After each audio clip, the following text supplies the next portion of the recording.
आपके बाल बच्चे क्या क्या हैं? मेरे बच्चे हैं।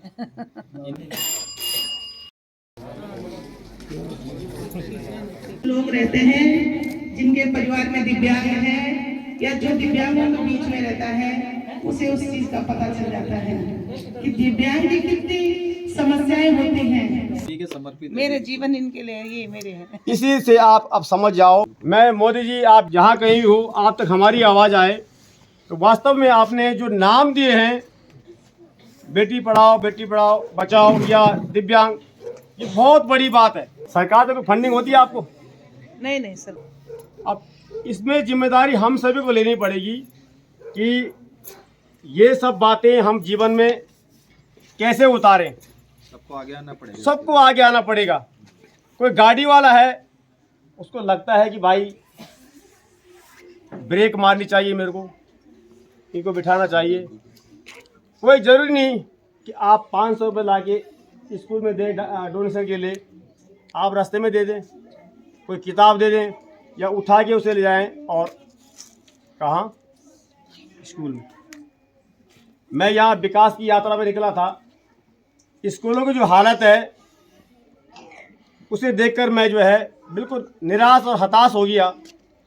लेकिन आज जब मैं ये इस विद्यालय में पहुँचा तो मेरी आंखें खुल गई कि कोई बात नहीं, हमें भी अब अकल आई है, शायद उन लोगों की एक दिन अकल आएगी कि हमें ये सब करना चाहिए। तो ये खाली बातों से नहीं होगा दोस्तों, इसके लिए आगे आना पड़ेगा। हम जीवन में नशा करते हैं, बीड़ी पीते हैं, सिगरेट पीते हैं, दारू पीते हैं, गुटखा खाते हैं।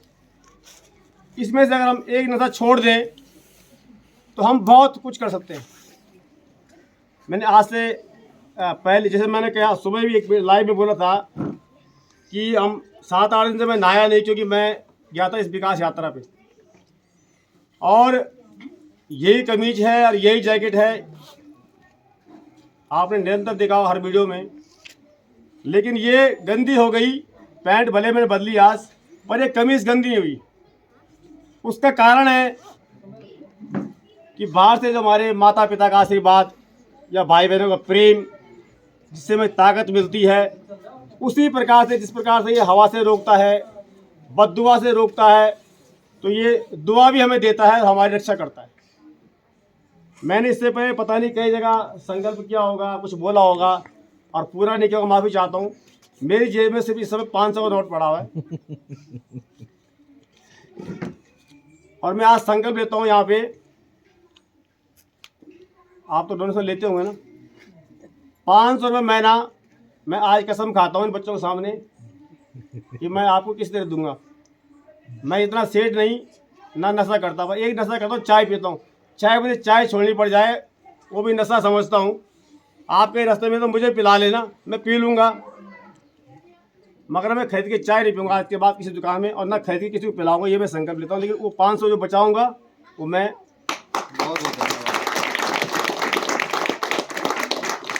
और ये समझ लीजिए कि जैसे दीपक जलता है, अखंड दीपक जलता है, उसमें तेल हम डालते हैं तब वो आगे जलता है।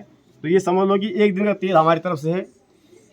और भाई साहब ने बोला है, सब लोग अगर ऐसे सब लोग आगे आए, बहुत मुंह से गड़ा पड़ता है, सब लोग अगर ऐसे सहायता के लिए तो कितनी बड़ी बात है। और जिसकी आंखों में पर्दा पड़ा हुआ है, उस पर्दे को हटाए। भगवान न करे कभी किसी के घर में ऐसा बच्चा पैदा हो। हम अगर किसी का भला करते हैं तो ऐसे होता है। मेरे छोटा भाई था गुरुजी, दिव्यांग, 8 साल का था वो, उसको लकवा मार गया था। तो वो भी 8 साल का था।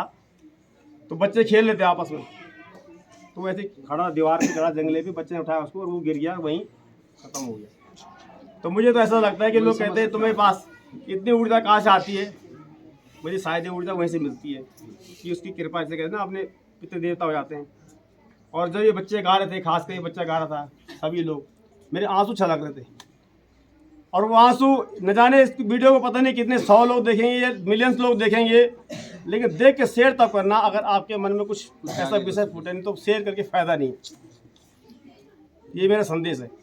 आंसू जब हमारे निकलते हैं, खुशी के आंसू निकलते हैं या किसी के दुख के देख के हमारे आंसू निकलते हैं, तो आप ये समझ लो कि आपका जैसे थोड़ा हो जाता है, चीरा लगता है, जहर निकलता है, उसी प्रकार से जहर हमारा निकलता है, हमारा मन हल्का हो जाता है। बस इससे ज़्यादा मैं कुछ नहीं कहूँगा। और बहुत बहुत धन्यवाद आप सभी का, जो लोग यहाँ पे आए, और मुझे नहीं पता मैडम आपकी ये सोच कहाँ से पैदा हुई, मुझे तो नहीं पता, लेकिन आपसे भी मेरी मुलाकात है। आप मुझसे छोटी है बड़ी मुझे नहीं पता, कितने साल की आप मैं पूछ लेता हूँ। 52 साल। 52, आप मुझसे छोटी हैं, तो मैं आपको आशीर्वाद दे देता हूँ।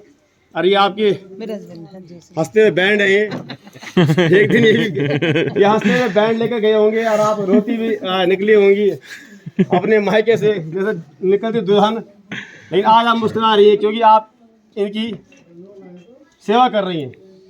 एक छोटा सवाल, पता नहीं बुरा लगे, चले, आपके बाल बच्चे क्या क्या हैं? मेरे बच्चे हैं।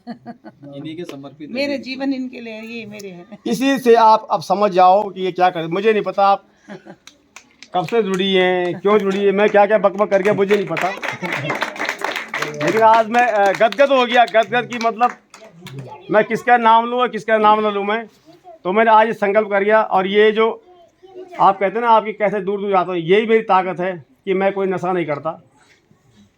सबसे बड़ी ताकत ये है कि मैं नशा नहीं करता हूँ, मैं जो कहता हूँ मैं वही हूँ। और जितने भी हो, कई बार मैंने बोला होगा ऐसा, आज मैं संकल्प ले कि 500 रुपये महीना मैं आपको दूंगा। और आप जो लोग शराब परोसते हैं ना अपने उसमें शादी ब्याह में या उस पर एनिवर्सरी पे, तो आप लोग ज़रूर ऐसी जगह जाएं, इतना खर्च करना यहाँ पे दे दो, इतना सुकून मिलेगा। मतलब यही मत आओ, कहीं और जाओ, कोई बात नहीं, हो सकता है आपके गाँव में कोई हो, जो सहायता कोई जरूरी नहीं आपने बाहर जाना है, आपके गाँव हो, पड़ोस में हो। देखो मेरे पास गाड़ी मोटर नहीं, लोग बिठा दे भाई साहब बैठो बैठो बैठो, तभी मैं आगे तक जाता हूँ। ऐसे ही आप भी किसी को बिठा देना, कोई दिक्कत नहीं। और शराबी मिले ना उसे मत बिठाना, है ना। तो बहुत बहुत धन्यवाद, एक बार तालियां मैं आपकी सोच को, आपकी माता पिता को नमन करता हूँ। और थोड़ा सा अगर आप अपना जीवन का थोड़ा एक्सपीरियंस दे देते तो बहुत अच्छा होता। आप बेटे, आप, मैं तो बेटी बनूंगा, आप इधर आ जाओ। ये पत्रकार महोदय, सबसे पहले तो आपका बहुत बहुत धन्यवाद। आपसे तो मैं आपको बहुत टाइम से फॉलो कर रहा हूँ और आपकी वीडियो भी निरंतर देखता रहता हूँ। आपकी सोच है, जिस प्रकार से समाज के प्रति आप मुद्दे को उठाते हो, बहुत बहुत सराहनीय है। ये मेरी धर्मपत्नी है, डॉक्टर मनीषा रावत, ये भी फिजियोथेरेपिस्ट है। और जब मेरा एक्सीडेंट हुआ भाई साहब, तो मेरा ये लगा 28 साल मेरा एक्सीडेंट हो गया। 28 साल की उम्र। जी जी जी, आज मेरी एज 39 हो गई, मतलब 10 साल हो गए पूरे मेरे एक्सीडेंट को। तो दुर्घटनाओं से देखो, पहले जो होता है समय, तब आदमी को पता नहीं रहता कि ये जीवन है क्या। तब हम भी देखते होंगे, हमारे मन में भी ये आता होगा, चलो हम तो चिकित्सा क्षेत्र से जुड़े हुए हैं, तब ये सोचते थे यार क्या है दिव्यांग, मतलब वो सब चीज़ नहीं थी। लेकिन ये कब महसूस होता है इंसान, जब खुद उसके साथ गुजरती है सब चीज़ें। जब किसी के घर में दिव्यांग होगा ना, असली उसको पता तब चले कि हाँ विकलांगता है क्या चीज़, या उसको किस नज़रिए से हमें देखना चाहिए। और उसी संबंध में बोलना चाहता हूँ कि सबसे पहले तो हमें जो है सरकार हो अपने तरफ से हर किसी को इस चीज़ की आवाज़ उठानी चाहिए। अब मैं 2020 में दीदी के संघर्ष को देख रहा था, इस स्कूल में फंडिंग बिल्कुल नहीं थी, मतलब खाने तक के लाले पड़े हुए थे। चाहते हो अपने आप कहीं भी बेचारे कर लेते, बच्चों को इधर उधर कर देते, लेकिन संकट ये थी कि मैं तो कर लूँगी लेकिन ये बच्चे जाएंगे कहाँ। लेकिन कोई भी इसके लिए आगे निकालने आए नहीं, जबकि लोग क्या पार्टी करते हैं, इतना पैसा उड़ा रहे, इतना पैसा लोगों के पास है क्या लोगों को देने के लिए। यहाँ पे क्या ये लाख रुपए 50,000 या 1,000 रुपये नहीं है देने के लिए, जिनसे बच्चों के पेट में अगर अन्न किसी के उससे जाएगा तो कौन सी बहुत बड़ी बात है। लेकिन क्या ये सोच होनी चाहिए पहले, क्योंकि हम लोग क्या है सोच ये कि यार विकलांग है, कोई अंधा दिख जाएगा तो उससे मुँह फेर लेगा आदमी। हम तो खुद देखते हैं, हमारे साथ खुद हुआ है, हम सेंट्रल गवर्नमेंट के कर्मचारी, लेकिन हमें जब कोई अफसर देख, जो हमारे खास नियर थे, वो देखते थे यार ये तो विकलांग हो गया। तो मतलब सोच में वहीं डिफरेंस आ जाता है कि जहाँ आपको उसके यार मन में आ गया ये तो विकलांग है। तो सबसे पहले जब तक ये नज़रिया नहीं बदलेगा तब तक इन बच्चों का भविष्य नहीं सुधर सकता है। और जैसे दीदी आगे आई वैसे सब लोगों की इसके लिए आगे आना चाहिए, जितना अपनी सहायता होती है कुछ किसी तरीके से भी इनकी जो है सहायता की जा सकती है। तो मेरा सबसे बड़ी बात यही है कि हमें यहाँ आने का अवसर मिला। और मैं तो दीदी से चलो बचपन जानते थे, लेकिन पहली बार मुलाकात आज हो रही है स्कूल में आने के लिए। तो हम भी आखिर हाथ से जुड़े रहेंगे दीदी के साथ, जो भी अपने से संभव सहायता होगी, जो भी हमारे अच्छे विचार होंगे, जो भी योजनाएं हम ला सकते हैं, जो भी हम कर सकते हैं बच्चों को करेंगे बिल्कुल। सच में अवेयरनेस है बच्चों के लिए, जो भी बहुत बहुत धन्यवाद आपका। और आप कभी कहते हैं कि हर पुरुष के पीछे स्त्री का हाथ होता है, बिल्कुल भाई साहब, तो ऐसे ही आता है। ये बच्चे भी है, आपको भी धन्यवाद। लेकिन तो लोग आजकल बच्चे कहते पापा तुम कहाँ चक्कर में पड़े हो, बच्चों को वास्तव में ऐसा होता है। तो बच्चे मंदिर ले आओ, तो बच्चे मंदिर वाली बात कर रही हैं। अब फाइनल करता हूँ। और कितने बच्चे हैं इस स्कूल में? अभी 36 बच्चे हैं हॉस्टल में। 36 हैं, और दोनों मिक्स पढ़ते हैं, कुछ बच्चे ऐसे हैं 62 टोटल तो 62 हैं विकलांग जो दिव्यांग सामान्य हैं। और दृष्टिबाधित। ये उत्तराखंड के पहाड़ का पहला स्कूल है जिसमें सामान्य और दृष्टिबाधित बच्चे पढ़ते हैं। हमारे पहाड़ों में दिव्यांग बच्चों के लिए कोई शिक्षा की व्यवस्था नहीं है। और मैंने 2007 में शुरू किया था कि भाई अपनी स्थिति देखी पहाड़ की, भाई हमारे बच्चे हैं, इनको कोई मतलब पूछ ही नहीं रहा पढ़ने के लिए, तो मैंने शुरू किया था। तो आज मेरे 5 बच्चे तो गवर्नमेंट जॉब में हैं और 18 बच्चे मेरे भी तैयारी में हैं। जो अपनी 2 बेटे तो मेरे यहाँ रखे हैं, जो दिल्ली और क्या आपका पंजाब हैं, हर स्टेट में बच्चे जा रखे हैं अपनी तैयारी जीवन को बनाने के लिए। तो बस मुझे चलो विशेष तो मैं आपको आज फिर कभी आऊँगा। और आज मैं इसके अलावा और कोई वीडियो बनाऊंगा पत्रकारिता वाली भाषा में। बस आपने मुझे रुला दिया और हंसा भी दिया और एक पेड़ भी लगवा दिया। और वास्तव में अगर मेरे प्रिय दर्शकों 82,000 लोग मुझे फॉलो करते हैं, उसमें 82 लोग भी अगर संकल्प ले लें तो कुछ करना है तो हम बहुत कुछ करते हैं। और थोड़ा हस्बैंड पतिदेव जी और आप भाई साहब, मैंने जिसका नाम लिया माफी चाहता हूँ। कुछ कहना चाहेंगे आप? आपका बहुत बहुत आभार, धन्यवाद जो आप लोग हमारे बीच में आए और आगे भविष्य में आते रहें। ये स्कूल हमारा नहीं, आप लोगों का भी है ना, जितने लोग हमसे जुड़े हुए हैं या जो जुड़ रहे हैं। ये स्कूल आपका भी, हमारा भी है, हमारा संघर्ष है, आपका संघर्ष है। मैं इन्हीं शुभकामनाओं के साथ आपका बहुत बहुत धन्यवाद। और कलोड़ा जी का भी कलोड़ा जी मैं उनको आगे लाऊंगा यहाँ लाइव। अब मैं एक पत्नी सवाल ये, अगर गलत तो कटवा देना। सरकार से कोई फंडिंग होती है आपको? नहीं सर, नहीं होती है। अब तो मैं कुछ शब्दों इस्तेमाल कर रहा हूँ, अगर गलत लगे तो कटवा देना आप। मैं मोरी विकास खंड के ऐसे विद्यालय में गया जहाँ 3 विद्यालय चलते हैं एक ही विद्यालय के अंदर। उसमें 2 कमरे हैं, 2 टीचर हैं।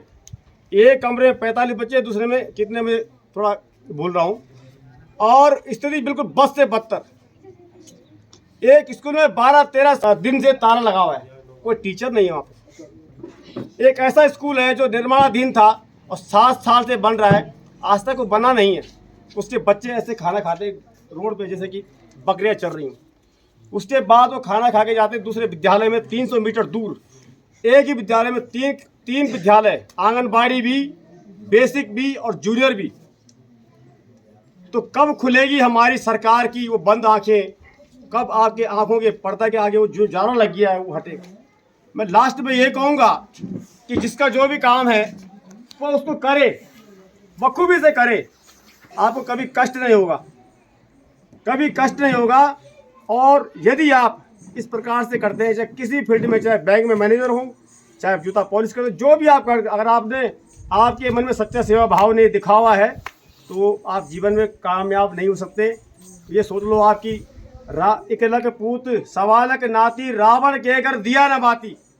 रावण के 1 लाख पुत्र, 1.25 लाख नाती थे, लेकिन बत्ती जलाने वाला कोई नहीं बचा। इसलिए दोस्तों, खाना न किसी के हिस्से की, चाहे भूखा सोना पड़ जाए। तो जिंदगी कब के हार गए होते हैं।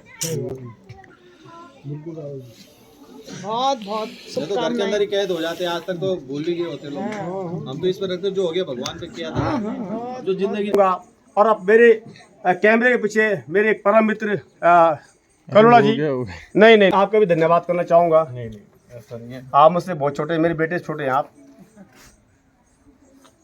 कहते हैं कि a friend indeed, a friend in need. एक तो ऐसा दोस्त होता है, एक दोस्त ऐसा होता है जो सही राह पर ले जाए। तो आपने पता नहीं मुझे क्यों चुना, कैसे हमारी मुलाकात हुई। आप मुझे इस क्षेत्र के भ्रमण के लिए ना बुलाते तो शायद मैं यहाँ तक नहीं आ पाता। मैं आपका भी बहुत बहुत धन्यवाद करता हूँ और अपनी वाणी को यहीं विराम देता हूँ। जय हिंद। ये आपकी इच्छा शक्ति थी कि आपके अंदर शायद से हमारे समाज के प्रति कुछ प्यार था। आप चाहते थे कि यदि हमसे कुछ, हमारे दिखाने से कुछ बदलाव हो सकता है तो हम दिखाएंगे, और ये भाव है आपके अंदर। और आप लगातार जो है, चाहे किसी भी कार्य में हो, जुटे रहते हैं। और बहुत जितनी गहराई में जाके आप कोई कार्य करते हैं, उसकी जितनी भी तारीफ की जाए बहुत कम है। लेकिन बहुत बहुत धन्यवाद, आपसे हमें बहुत कुछ सीखने को इस फील्ड में मिला और आगे भी।